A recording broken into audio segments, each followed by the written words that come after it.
अब तक ट्रंप प्रशासन का कहना था कि यूक्रेन को रूस से शांति समझौते के लिए बहुत जिद नहीं करनी चाहिए, लेकिन मंगलवार को ट्रंप ने कहा कि यूरोप के समर्थन से यूक्रेन युद्ध जीत सकता है और अपनी खोई जमीन वापस पा सकता है।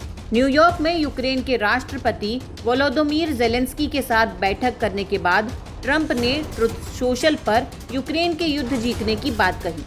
ट्रंप ने कहा कि रूस बिना किसी मकसद के 3.5 साल से एक ऐसी जंग लड़ रहा है जिसे जीतने में एक असली सैन्य शक्ति को एक हफ्ते से भी कम समय लगना चाहिए था।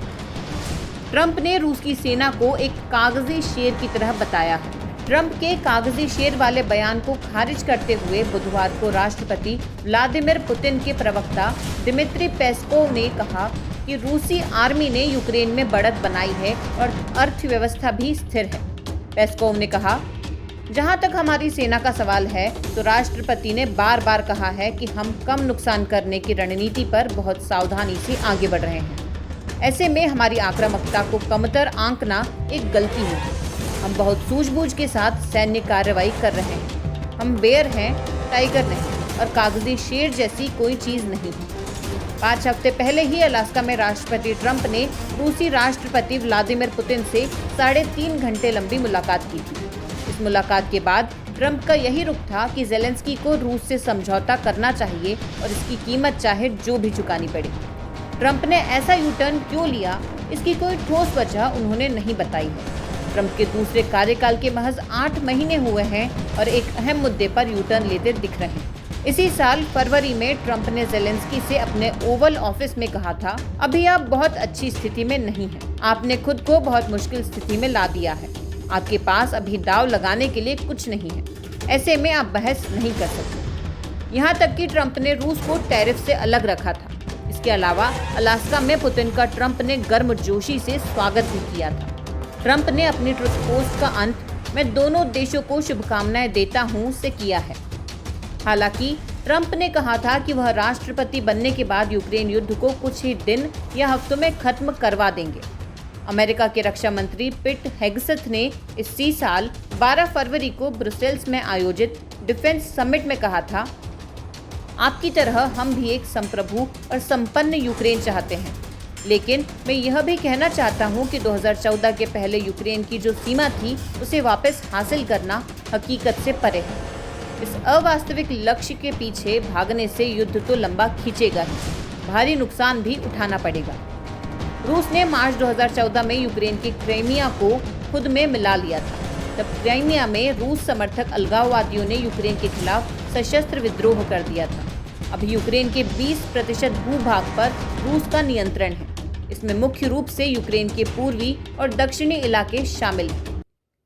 पिट हेगसेथ ने कहा था कि स्थायी शांति के लिए जरूरी है कि सुरक्षा की गारंटी हो और फिर से जंग शुरू ना हो। पिट हेगसेथ ने यह भी कहा था कि यूक्रेन को नॉर्थ अटलांटिक ट्रीटी ऑर्गेनाइजेशन की सदस्यता देने से कोई ठोस समाधान नहीं मिलेगा। ट्रंप ने रूस की सेना को कागजी शेर कहा है, लेकिन वह इससे पहले परमाणु शक्ति संपन्न देश रूस के बारे में ऐसी राय नहीं रखते थे। अचानक से ऐसा क्या बदल गया है कि ट्रंप को रूस की सेना कागजी शेर लगने लगी है? रक्षा विश्लेषज्ञ राहुल बेदी को लगता है कि कन्वेंशन पावर में रूस कागजी शेर ही साबित हुआ है। राहुल बेदी कहते हैं, पुतिन रूस को सोवियत जमाने की ग्लोरी वापस दिलाने की आकांक्षा रखते हैं। 2014 में यूक्रेन के क्राइमिया पर कब्जा इसी आकांक्षा का हिस्सा है। जब पुतिन ने यूक्रेन पर फरवरी 2022 में हमला किया था तो उन्हें उम्मीद नहीं थी कि नेटो और यूरोप दोनों सामने आ जाएंगे। पुतिन को लगा था कि 2 हफ्ते में अपना मकसद हासिल कर लेंगे, लेकिन ऐसा नहीं हुआ। कन्वेंशनल वॉर में यूरोप और अमेरिका के हथियारों के सामने रूस के हथियार कागजी शेर ही साबित हुए हैं। राहुल बेदी कहते हैं, रूस के जितने सैनिक मारे गए हैं उससे स्पष्ट है कि एक कन्वेंशनल पावर में कागजी शेर है। डिस्ट्रक्टिव पावर 2 तरह की होती है, एक कन्वेंशनल और दूसरी न्यूक्लियर। अगर न्यूक्लियर तक बात आ गई तो फिर कुछ बचेगा ही नहीं, लेकिन कन्वेंशनल पावर में रूस वाकई एक्सपोज हुआ है। हालांकि फ्रांस में भारत के राजदूत रहे जावेद अशरफ ट्रंप के कागजी शेर वाले बयान को उसी तरह देखते हैं जैसे उन्होंने भारत की अर्थव्यवस्था को डेड इकोनॉमी कहा था। जावेद अशरफ कहते हैं, यह बात सही है कि यूरोप और अमेरिका के हथियारों के सामने रूस के हथियार यूक्रेन जंग में कमतर साबित हुए हैं। लेकिन ट्रंप कह रहे हैं कि एक हफ्ते से भी कम समय में यूक्रेन युद्ध जीता जा सकता था। तो उनसे पूछना चाहिए कि अफगानिस्तान में तालिबान से जंग जीतने में अमेरिका को कितने हफ्ते लगे थे, इराक और वियतनाम में कितने हफ्ते लगे थे। जावेद अशरफ कहते हैं, दरअसल ट्रंप की कथनी और करनी में फर्क है। उनकी नीति हर दिन बदलती है। ट्रंप को लगा था कि पुतिन से उनके अच्छे संबंध हैं तो यूक्रेन में जंग उनके राष्ट्रपति बनते ही खत्म हो जाएगी। लेकिन ट्रंप न तो पुतिन को समझते हैं और ना ही रूस को। रूस ने यूक्रेन की 20% भूमि पर कब्जा किया है और मुझे नहीं लगता है कि यूक्रेन को अब वापस मिलेगी। रूस बातचीत के लिए तैयार नहीं है और फैसला युद्ध में होना है तो युद्ध तो चल ही रहा है। दिल्ली स्थित जवाहरलाल नेहरू यूनिवर्सिटी में मध्य एशिया और रूसी अध्ययन केंद्र के प्रोफेसर राजन कुमार कहते हैं कि पुतिन को भी अंदाजा नहीं था कि यह युद्ध 3.5 साल होने के बाद भी जारी रहेगा। प्रोफेसर राजन कुमार कहते हैं, रूस की सेना को कागजी शेर ट्रंप भले कह सकते हैं, लेकिन मेरा मानना है कि रूसी सेना के पास तबाही मचाने की क्षमता है। अगर रूस ने फैसला कर लिया कि उसे बिना सोचे समझे कहीं भी हमला करना है तो इस मामले में वह तबाही मचा सकता है। डिस्ट्रक्टिव क्षमता और युद्ध जीतने की क्षमता दोनों अलग चीजें हैं।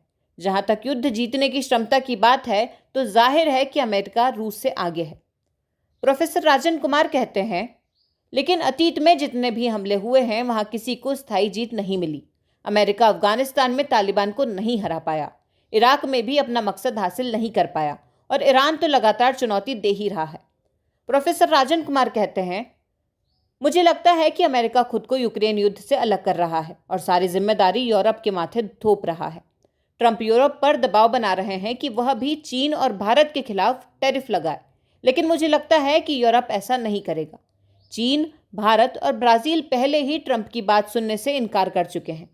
अगर यूक्रेन जंग में रूस के खिलाफ यूरोप भी शामिल होता है तो युद्ध का दायरा बढ़ेगा और इसे संभालना आसान नहीं होगा।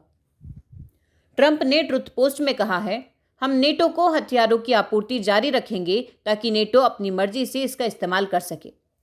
न्यूयॉर्क टाइम्स ने अपनी रिपोर्ट में लिखा है, ट्रंप की इस टिप्पणी से ऐसा लग रहा है कि अमेरिका और नेटो दोनों के अपने अपने तर्क हैं, लेकिन सच्चाई इससे ज़्यादा जटिल है। नेटो सैन्य बलों की कमान एक अमेरिकी जनरल के हाथों में है।